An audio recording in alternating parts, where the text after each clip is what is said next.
Huwebes na ho ng gabi ngayon. It's May 16, di ba? May 16. Huwebes ng gabi. Isang magandang lalaki ho ako.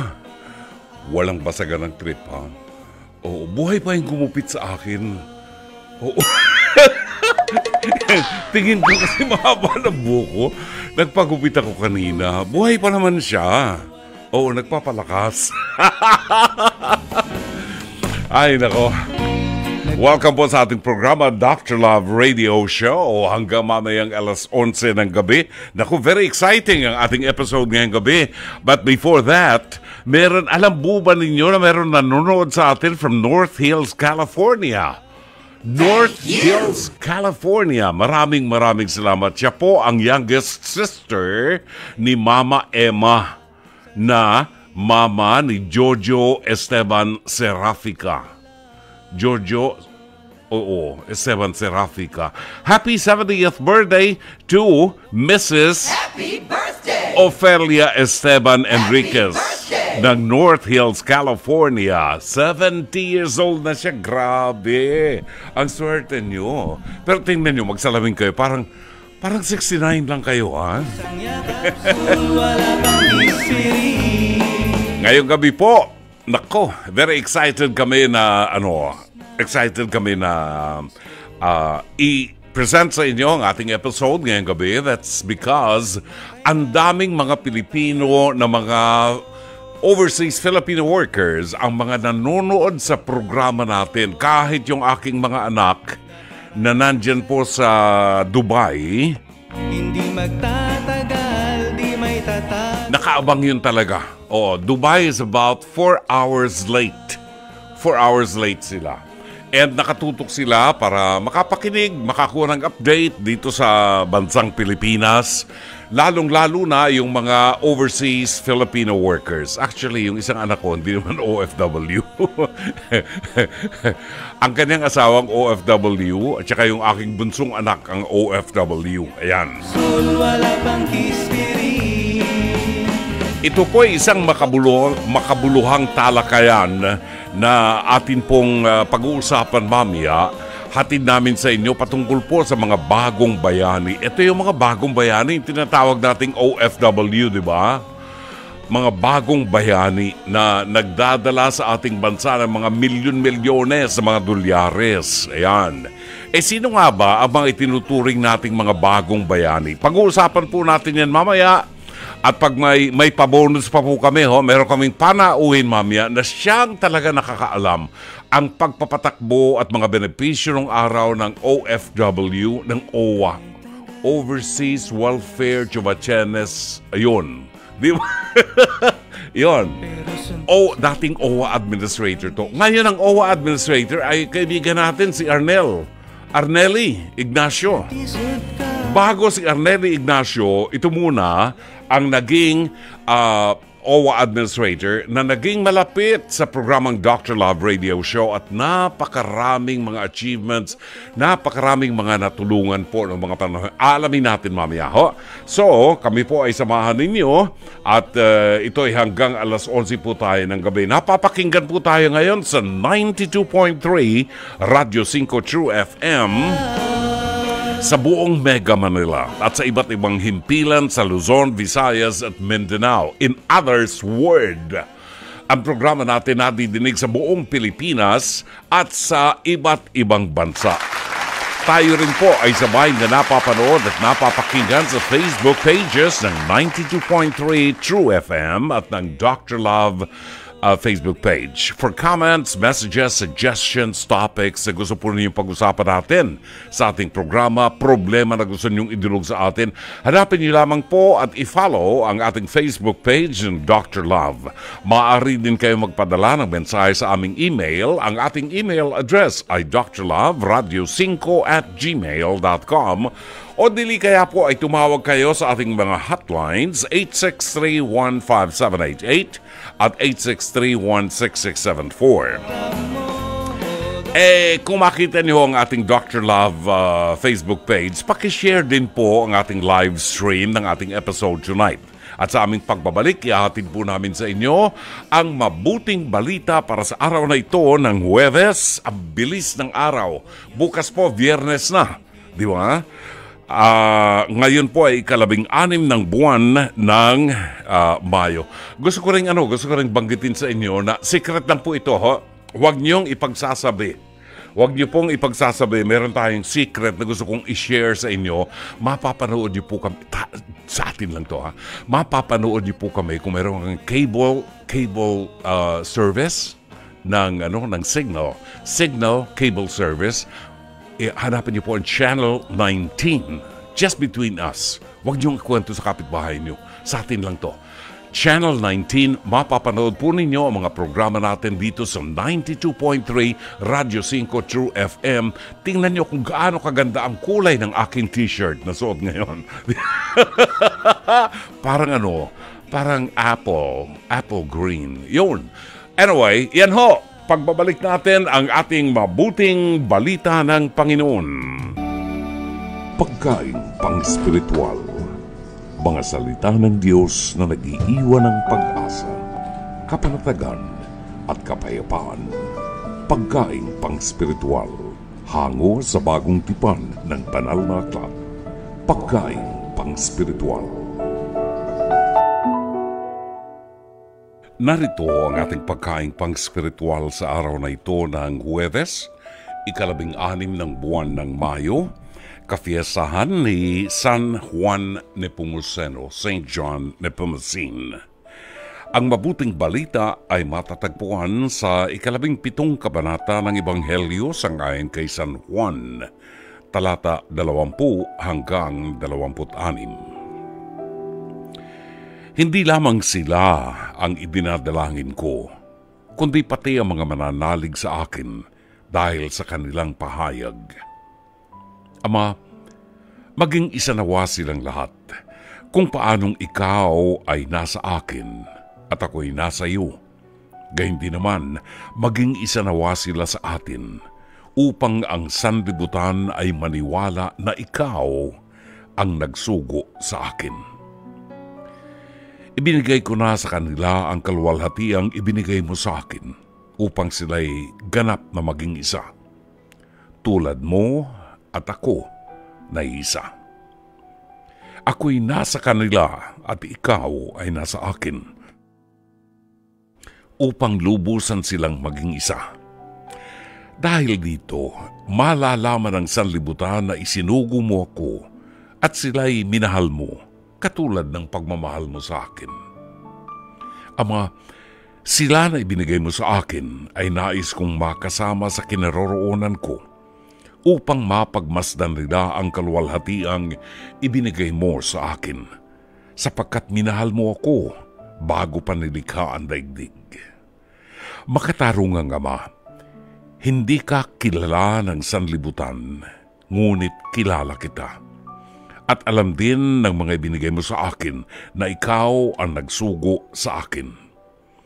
Ipinahayag ko na sa kanila kung sino ka, at patuloy ko itong ipahayag upang ang pagmamahal mo sa akin ay manatili sa kanila. At ako ay manatili rin sa kanila. Mga kapatid, ang mabuting balita ng Panginoon. Pagkain pang-spiritual. Mga salita ng Diyos na nag-iiwan ng pag-asa, kapanatagan at kapayapaan. Pagkain pang-spiritual, hango sa bagong tipan ng banal na aklat. Pagkain pang-spiritual. Kay tagal nang may crush sa'yo. Alright, maraming salamat. Unang bahagi po ng programang Dr. Love Radio Show. Sa bahaging ito ay atin pong babalikan ang itinampok na episode ngayong araw na ito sa programang Face to Face na mapapanood po Lunes hanggang Biyernes sa TV5 alas 11 ng umaga hanggang alas 12. Napakataas po ng rating nitong programang ito. Face to Face, kasama natin dito si Mama Carla Estrada, ang ating host. Siyempre nandyan po si Alex Calieja ang ating trio tagapayo, Dr. Camille Garcia, si Attorney Lorna Kapunan at ang inyong lingkod, Brother June Banaag, Dr. Love ng Dr. Love Radio Show dito po sa 92.3 Radio 5 True FM. Ano ang ating episode ngayong gabi? Ang title po ng ating face-to-face hirit ni Dr. Love ngayong gabi, Get Off My Property. Get off my property. Ay, ito, nainis ako dito. Ito yung nagbenta ng lupa na hindi niya pag-aari. Oo, rights lang daw. Nagbenta siya ng lupa sa isang kaibigan sa halagang 50,000. Pagkatapos yung kaibigan niya, umuwi sa probinsya. Oo, umuwi sa probinsya. Ilang buwan lamang, hindi niya nakikita yung kaibigan niya. Ibinenta na naman niya yung lote sa isang customer sa halagang 50,000 din. E di, wala pa isang taon, kumita siya 100,000 pesos nang wala siyang puhunan. Ibinenta niya yung lupang hindi kanya. Yan. Sabi niya, kasalanan daw nung unang pinagbentahan niya, kasalanan dahil nawala siya. Yun. Kapal ang hapog nito. Panoorin natin at para sa inyong mga komento, baka baka nagbubula ang bibig niyo sa galit, pwede kayo magpadala ng inyong komento sa ating Facebook page live stream ng Dr. Love, sa Facebook page ng Messenger, o pwede kayong tumawag sa 863-15788 at 863-16674. Panoorin po natin ang episode ng Pest to Pez. Hirit ni Dr. Love, narito ang ating episode na Get Off My Property. Hala, Ate Neneng, ano nangyari sa binili mong lupa? Bakit iba na ang may-ari? Umuwi kasi ako ng Mindanao, ma'am. Okay. Tapos, pagbalik ko, gusto ko ng titirahan at pagbalik ko, iba na ang may-ari. Bininta na niya ng iba. Nagdugay ka ba sa Mindanao? Taga dito manggod ko ba? Okay, so dugay ka dito? Mga mag-upat ka tuig 4 years ka na sa Mindanao, Oo. pagbalik mo iba na Wala may-ari. Ate Neng, talaga namang magmamay-ari yon kung 4 na taon mong iniwanan. Pero, binili mo may titulo. Wala, ma'am. Ano to, rights? Rights lang po. Magkano ang bili mo? 50,000. Oh, mahal din. Mahal din, gano'ng kalaki? 100 square meter. Oh. Nung umalis ka, 4 na taon, wala ka bang contact, wala ka bang iniwan doon sa bahay? Wala akong iniwan nga contact kasi wala akong cellphone. Nagkasira-sira ang cellphone ko. Okay, Ate Neng, kung ine-expect mo na after 4 years, pagbalik mo, nandiyan pa yung lupa, so ngayon nagkamali ka. Wala na. Wala na yung lupa. Iba na may-ari. Iba na ang may-ari. Ano ba ang kasulatan nyo? Wala po kaming kasuratan, ma'am. Agoy, Ginoo. So, kanang kuan na. Oo, mahirap pala talaga yan. Tiwala lang kasi ako sa salita, ma'am. Okay, ano ang mga pinangako niya sa'yo? Nung Na- umalis ka ba, nagsabi kang paalis ka, pakitbantayan yung lupa? Sinabi ko naman, ang sabi niya, okay lang. Akala daw niya sa akin, pagbalik ko ngayong bago nung March, akala daw niya hindi na ako babalik. Nangailangan siya ng pera, bininta na sa iba. Sabi ko, paano na ang pera ko? Pero wala naman akong habol, babalik mo lang ang pera ko sa akin. Wala daw siyang ipera, ibalik sa ngayon. Kailan? Kasi ang hirap niyan, wala kayong kasulatan. 'Di ba? Pero syempre, kailangan na nating makausap ang nagbenta ng lupa sa'yo na ibinenta rin sa iba. Vilma, pasok!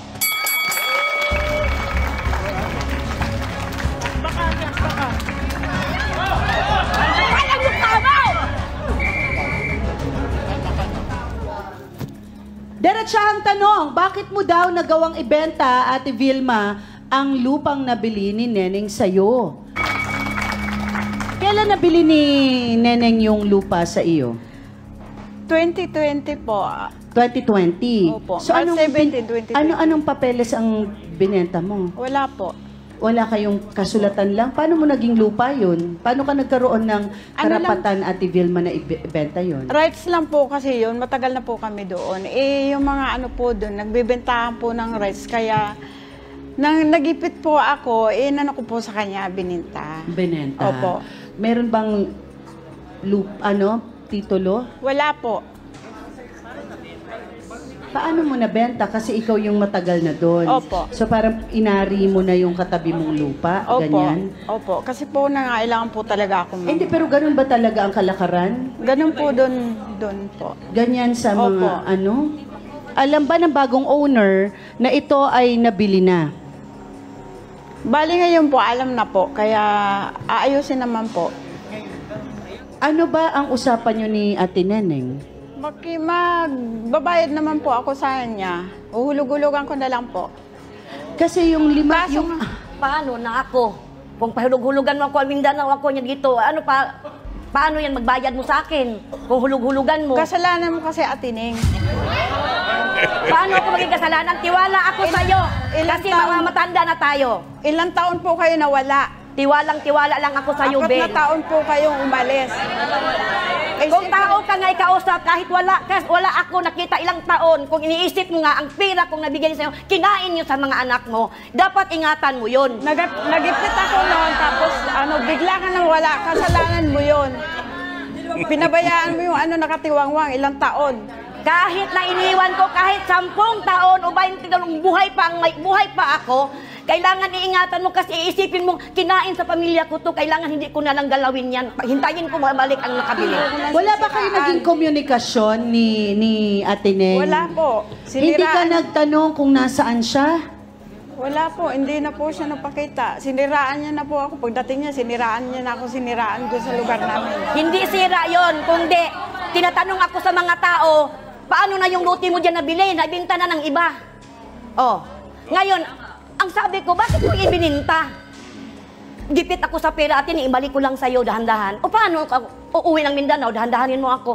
Okay, pero kasi ang malinaw dito ay nung nabili mo at ikaw ay nawala ng walang komunikasyon, medyo meron ding pag-aalala doon, Ate Neng, kasi hindi natin alam kung ikaw ba ay nandito pa, kung nasaan ka, 'di ba? Kasi hindi kayo nagkaroon ng komunikasyon. 'Di ba? Pero sa tingin ko, kailangan mo munang hinanap 'yon. Ate Vilma, nagulat ka nang biglang sumulpot si Neneng sa bahay niyo. Wala po eh. Bigla po kasi akong nagipit noon eh. Kaya naibenta ko sa iba eh. Kailan mo nabenta to? 2020, March 17. Yung nabili ko po, ma'am. Opo, nabili niya po. Tapos naibenta ko po sa iba ng 2020, December 18, 2020 pala. Siya ang naging ahente ng lupa na nasira raw dahil sa ginawa ni Vilma. Richard, pasok.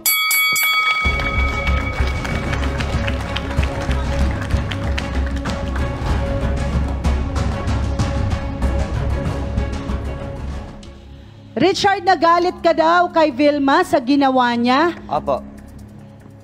Bakit? Kasi po yung commission ko po hindi niya po binibigay.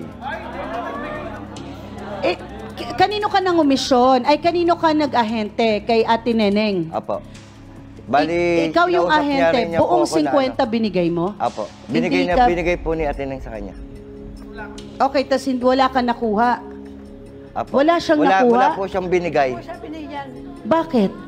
Kasi po, nung una po, pareho po kasi kami ng ahente, nagbenta. Tapos yung una po, hindi niya po ako, sinulot niya po ako, kaya gumaganti lang po ako sa ginawa niya sa akin. Ay! So, Richard, sinasabi ni Ate Vilma kaya siya gumante, may sinulot ka daw. Yun po yung sinasabi niya po sa akin. Wala naman po ako sinusulot sa kanya kasi siyempre online po kami.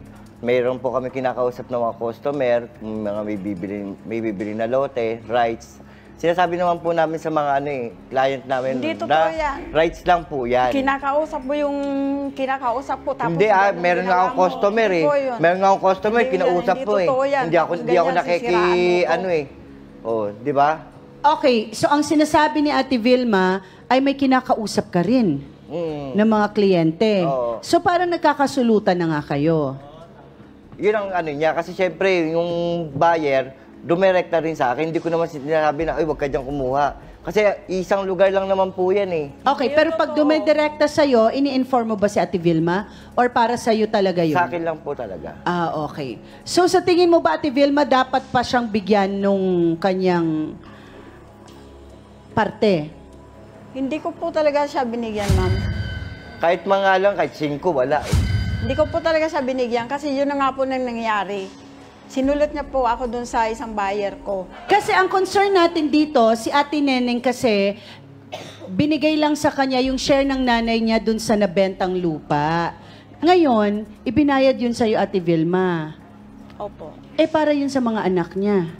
So, hindi ba pwedeng bawiin na lang yung lupa ngayon dun sa pinagbentahan? Magkano mo nabenta yung lupa ngayon? Ganun rin po. 50. 50 din. Opo. Dr. Love, ikaw ulit. Salamat po. Sa Ten Commandments, yung pang-10, you shall not covet.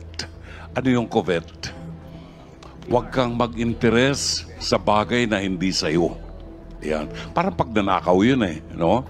At itong bagay na ito, Aling Vilma, sorry, ikaw madidiin. Gusto ko mang iligtas ka, pero talagang madidiin ka. Ito ay bunga ng iyong kagagawan. Alam mo kasi, Aling Vilma, na ibinenta mo personal yung lupa dito kay Aling Neneng. Hindi ko rin alam kasi natatakot ako sa ganitong klase ng bentahan. At sa batas natin sa Pilipinas, natatakot ako. Ang solusyon dito, madidinig natin kay attorney. Ang sa akin lang yung moral side of the story. Natatakot ako baka isang araw yung mga lote ko rin biglang mabenta. Dahil ayun ngang walang titulo na ibebenta Di ba?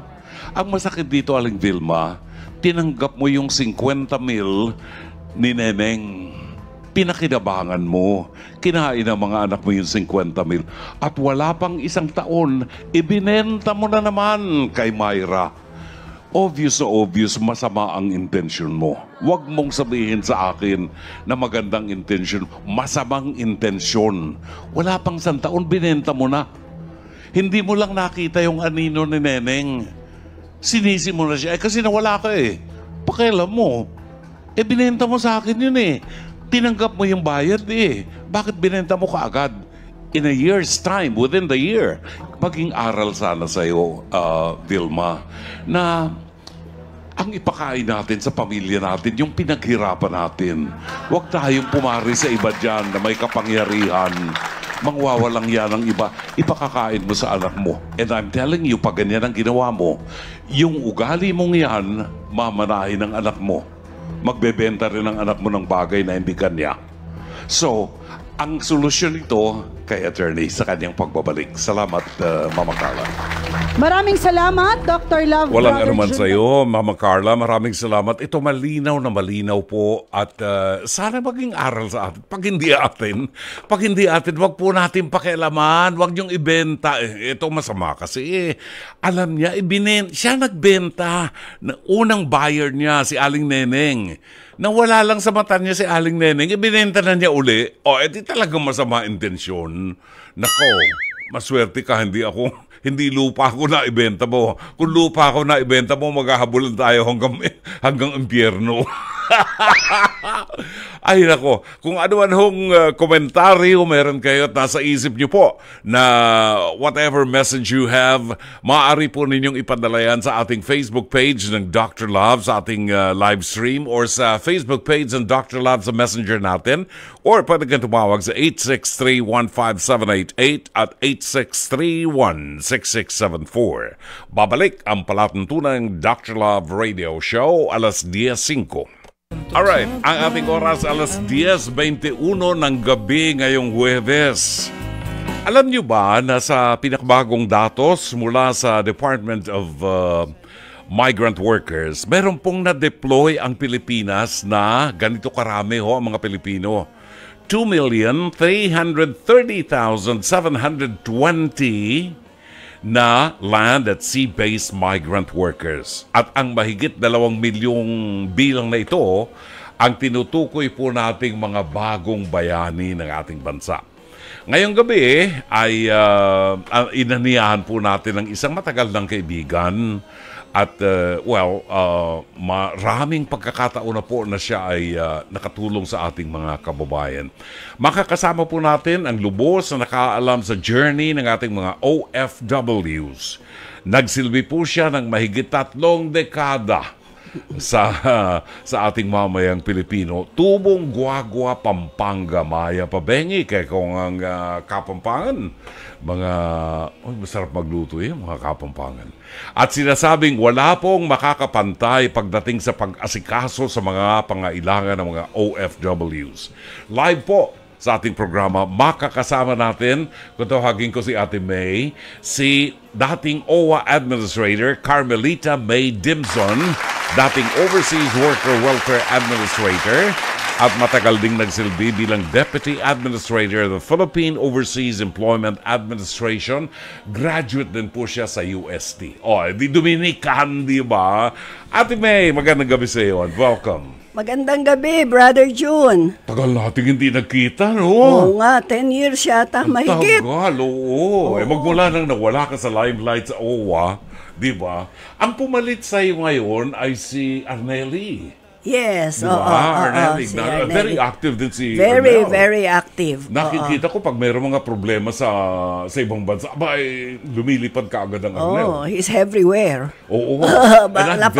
Napakasipag. Oo. I'm very happy dahil ang mga Pilipino natin hindi napapabayaan. Pag may kailangan, nandyan ka agad tayo. Oo naman. Ate May, gano'ng katagal ka naging OWA Administrator? 6 years. Tagal 6 din? years, Okay. Ano ba ito? Sino ito? Sino presidente noon?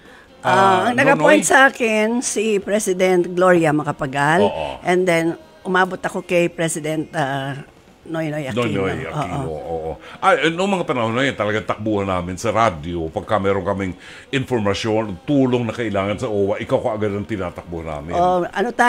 Parati tayong nag-uusap sa sa radio oo. program mo dahil may mga OFWs. Ano mga natatandaan mong achievements mo na hindi mo malilimutan when you were with OWA? Siguro yung patuloy pa rin pag-asikaso sa ating mga workers na nasa worksite.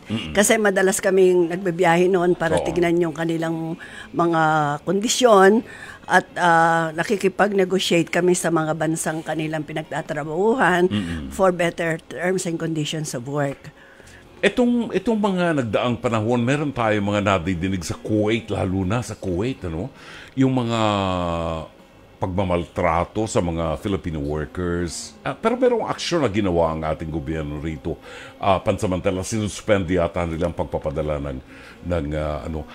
during your term, ano ang pinakamabigat na naging problema ng mga OFW sa ibang bansa? Karamihan sa may mga problema ay mga domestic workers. Alam naman natin, yun ang nasa vulnerable occupation. No?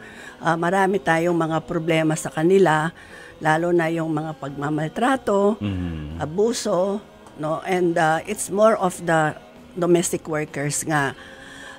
Yung iba naman, meron ding hindi nakakatanggap ng sahod nila, kahit yung mga skilled workers. Meron tayong nabalitaan lately na meron pang mga dapat na kunin nilang mga sahod na hindi naibigay ng kanilang mga kumpanya because of the pandemic. At yun ang hinahabol ng ating pamahalaan na mabayaran na sila ng todo-todo. Oo nga naman. Isa sa mga nagiging problema natin ng araw ay yung mga employers from the Arab countries. Maybe because of the difference sa kultura, ano? Yes. Or siguro yung pagkakaiba talaga ng values. Maraming mga Pilipino ang naapektuhan. And sa mga paglalakbay ko, Ate May nakikita ako sa mga malls, Jordan, for example, madalas nagpupunta ng Jordan. Pag nakikita ko sa mga malls, yung mga Pilipino na mga OFW sa mga domestic helpers, no? Makita mo, hindi sila po pwedeng sumabay doon sa mga amo nila sa paglalakad. Doon sila sa likod. Sabi mo nga yung kultura Yung kultura. Oo, hindi pwede, hindi katulad dito. Kasama ka na sa pamilya kasama ka sa pagkain. Di ba?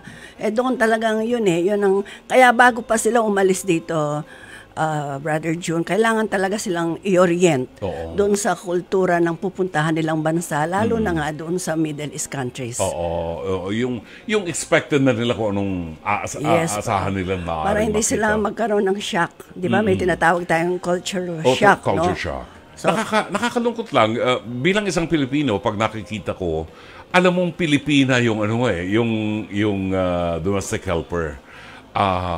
Nakatingin sa'yo na parang gustong itungo yung ulo niya, ayaw nang tumingin sa'yo, ganyan, parang nahihiya siya or something. At alam mo sa akin, ang nagpapasakit sa kalooban ko, kapag nakikita ko itong mga ito, at pagkatapos naaalala ko yung mga naiwan nilang mga anak dito na parang very demanding sa mga magulang nila or nagagalit dahil kulang sa panahon. Lumaki sila na hindi nakikita ang mga magulang. These are problems that you have encountered. Paano nyo ginagawa ng paraan nito para masolusyonan? Alam mo, Brother June, ito yung tinatawag nating social impact, no? No, pagka ganyan yung mga malayo sila sa pamilya nila, imbes na ang mga anak nila ang alagaan nila, mga anak ng mga amo nila sa ibang bansa ang inaalagaan, at lumalaki yung mga bata na hindi nila nakakasama yung mga magulang, lalo na kung pareho yung mother and the father are both OFWs, no?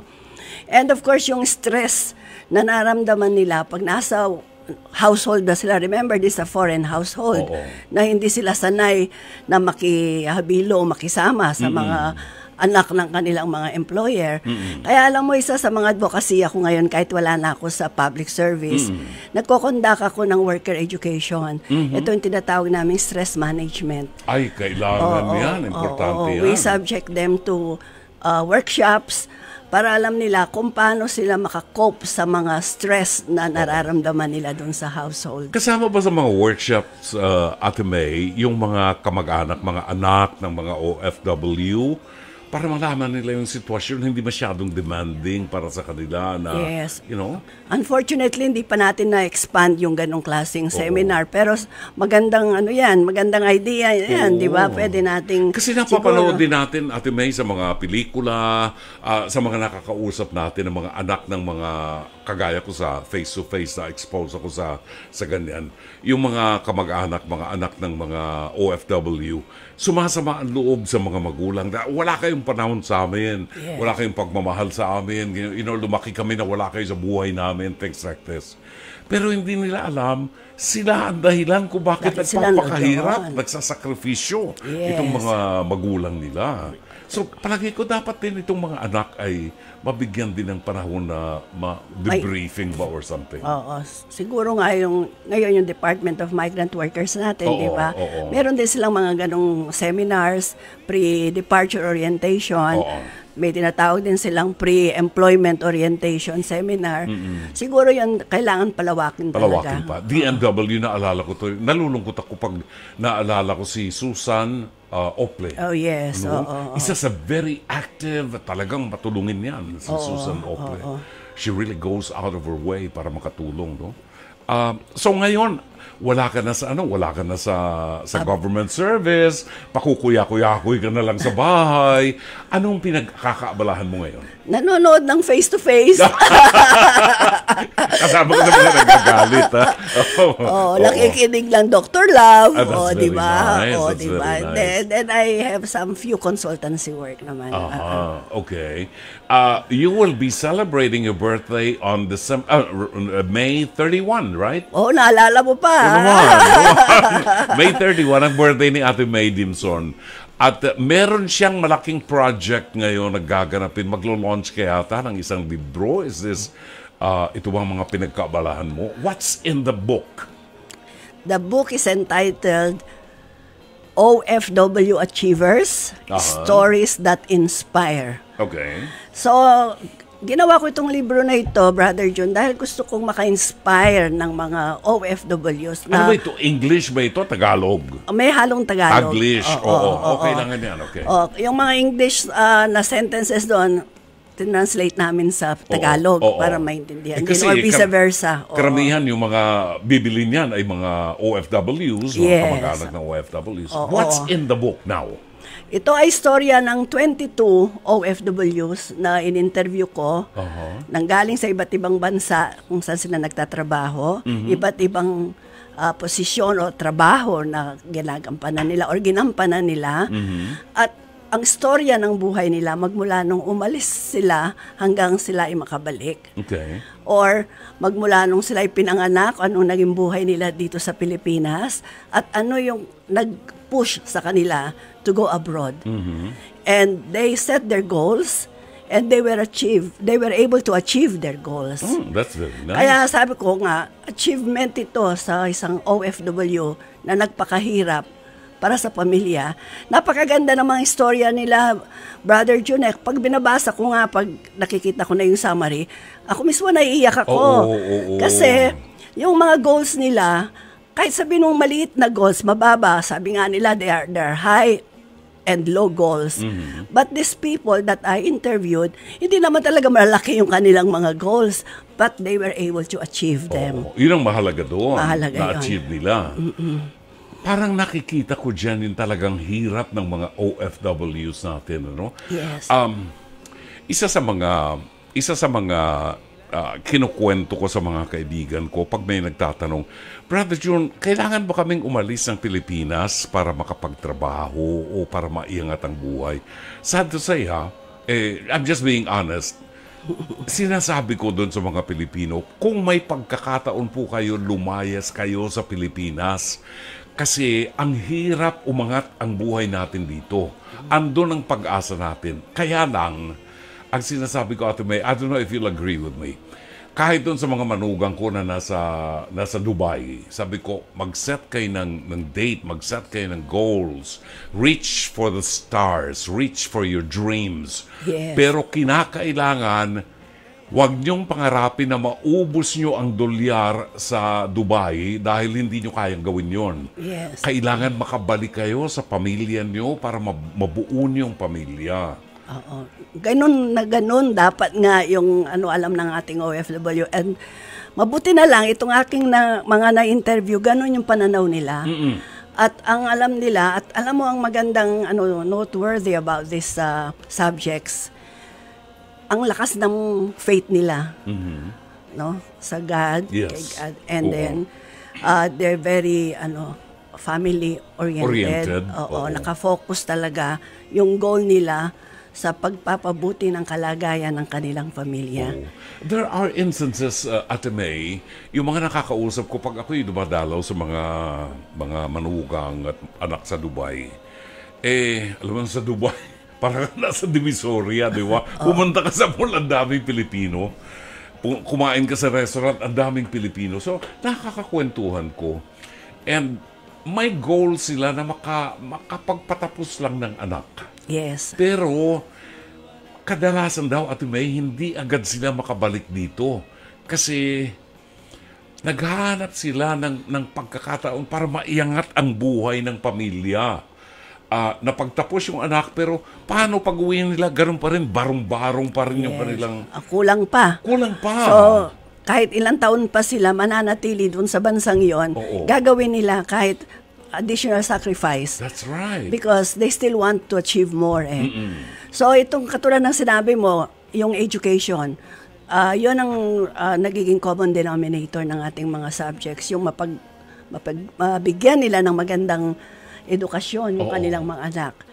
And of course, yung economic security ng kanilang pamilya. That's right. Pero ang importante dito, sila merong clear retirement plan. Yun ang mahalaga doon. Yung clear reintegration plan na pagbalik nila, makaka-reintegrate sila doon sa komunidad nila. Sa community, sa pamilya. Yes. Kasi ang hirap. Ngayon, mas madali, Ate May, based doon sa mga experiences natin, mas madali ngayon na kung mag-abroad ka, hindi ka masyadong lalayo sa pamilya mo dahil meron tayong internet, di ba? Meron tayong Zoom, ganyan. hindi kagaya nung several years back na pagsusulat ka sa pamilya mo, it will take a month bago dumating dito. Pupunta ka pa sa post office, nilaan mo pa yung selyo bago pa makasagot. Ngayon, kahit weekends, nagkikita ang mga magulang at ang mga anak. Kahit man lang doon sa Zoom, di ba? At malaking tulong ito para sa kanila. Oo, lumalabas naman yun dun sa mga interview namin na masaya nga sila ngayon, at least nakaka-communicate sila regularly. Oo. Pero syempre, pag wala pa rin ikaw sa feeling ng iyong pamilya, Iba syempre, yun. mahirap din para sa iyo. So, Ate May, anong masasabi mong payo doon sa mga nakita ko na mga nasa Dubai? Minsan may napuntahan akong Pilipino doon, nakita ko yung bahay niya. Actually, hindi bahay. Parang isang room lang na marami silang nagsasama-sama doon sa isang room. Tapos yung, anong tawag doon sa, yung bed nila, yung meron sa ibabaw. Double deck. Double deck ang bed. Yun ang bahay nila. Yung space nung kanilang kama na yun. Yes. Parang, ako mismo napaiyak ako nung makita ko yung mga Pilipinong nandoon na ina ang bahay nila, yung space ng double deck. Yes. Doon na sila nagluluto and everything, uuwi sila, matutulog. Paano mo mapalalakas ang loob nitong mga taong ito?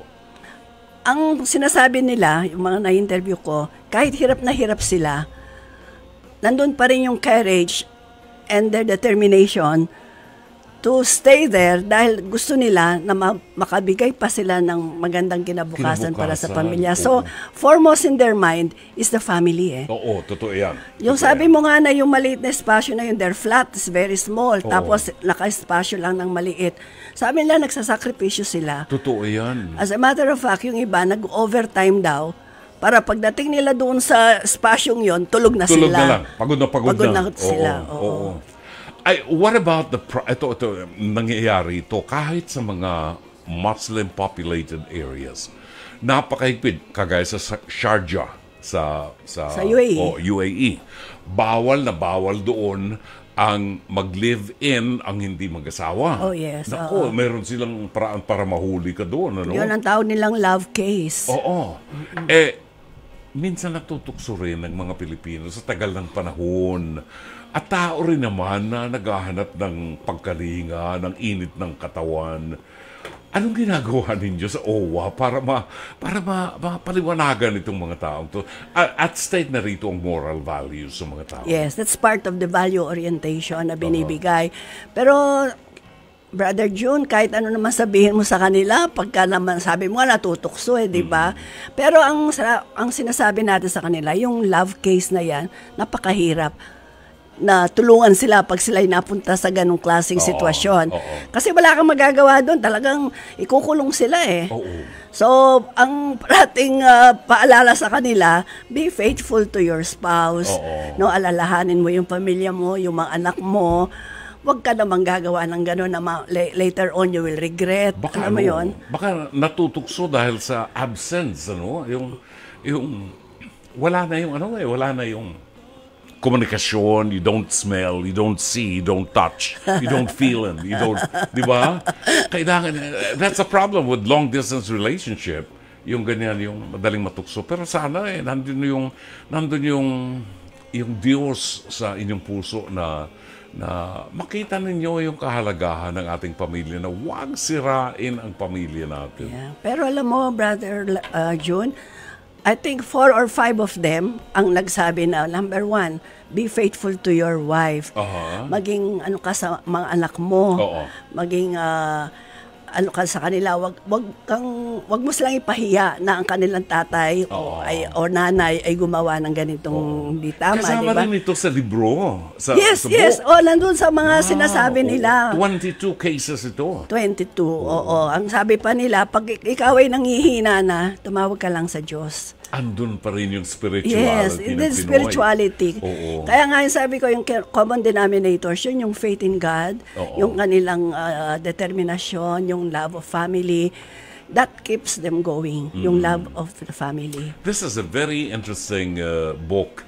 Kailan ang launching nito, Ate May? May 30. Sa May 30 na, the day Oo. before your birthday. Saan Yes. gagawin ito? Ito ba'y pupwedeng mabili ng mga ordinaryong Pilipino?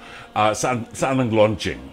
Sa Conrad, Manila, Aha. sa may MOA area, no? Ano yung Conrad Hotel ba yun? Yes, okay. we got a small room there. Alright. Ang sabi ko, para maganda naman. Kasi yung mga subjects natin, mga achievers natin dadating din. Para Oo. naman may maganda Ay, silang maganda. lugar. May sharing talaga. May sharing, Okay. oo. And then, I've invited mga kaibigan natin from the government, from OWA, DMW, Oo. then ang mga NGO friends natin. Very good. And then from the private sector na nagsusupport din or may advocacy para sa kapakanan ng ating mga OFWs. And of course, the achievers themselves, they'll be there. So, pwede na tayong magbenta ng book doon. May book signing and everything. Yes. Magkano ang book? Pwede bang matanong? Mura lang, 590 pesos lang. 590. It's 22 stories yun nandun. Talagang Yes, ang oo. values na makukuha mo dyan. Oo naman. Okay. Oo. I'm very proud of it. Sabi ko nga, Of course. it's a dream come true. Alam mo, matagal ko nang gustong magkaroon ng libro. Kaya lang Oo. nagka-pandemic. Oo. So, na-shelve na naman. Tapos, nung naging normal na ulit, sabi ko, ay, tuloy ko na ito. So, after the launching, saan po pwedeng mabili ang book? Hindi ko pa naisip, pero pwede naman silang mag-email sa akin. Oo. Di ba? Okay. Siguro ilalabas namin kung saan pwedeng i-purchase yung libro. Let me know para masabi natin sa ating mga listeners. Saan ka po pwedeng makontakt ng mga interesado na mag-join dito sa book launching at bumili ng book? So, ibibigay ko sa iyo ang aking Meron ka bang email address na po pwedeng gamitin ng mga Yes. nakikinig sa atin ngayon? ibibigay ko na ngayon. Sige po. Okay, so C as in Charlie, tapos S, Shera, dot, dimzon, with a Z, at gmail.com. Okay. At gmail.com. Padadalan kita ng kopya mo, Brother Wow, John. thank you. Para lalo mo siyang i-advertise. Maikwento ko rito kung ano man laman, ano? Oo. Okay. Telephone number, meron bang public phone number na pwede mong i-share sa atin para matawagan Kahit yung ka? number ko na rin siguro. Okay. 0917 0917 513 87 87 53. 53. Okay. The book is entitled... Anong title ng book? OFW Achievers, then colon, Okay. stories that inspire. Wow, that's very Very nice. inspiring ito. Alam mo, Brother John, maraming storya about mga horror experiences, di ba? Sad experiences. Yung mga nilalabas sa mga newspapers, sa mga This time, we're dwelling on the positive. The positive, achieve. The Mga achievers. achievements, oo. That's very nice. Well, for those interested, maaari po kayong makipag-ugnayan or mag-inquire kay Ate May, Carmelita Dimzon, sa kanyang email address, Charlie Sierra .dimzon with the letter Z. cs.dimzon@gmail.com or pwede kayong tumawag sa 0917-513? Is it 513-8753? Pwede kayong mag-inquire sa kanila at pwede kayong magtungo sa Conrad Hotel sa may SM MOA ba yan? Yes, sa area na yan.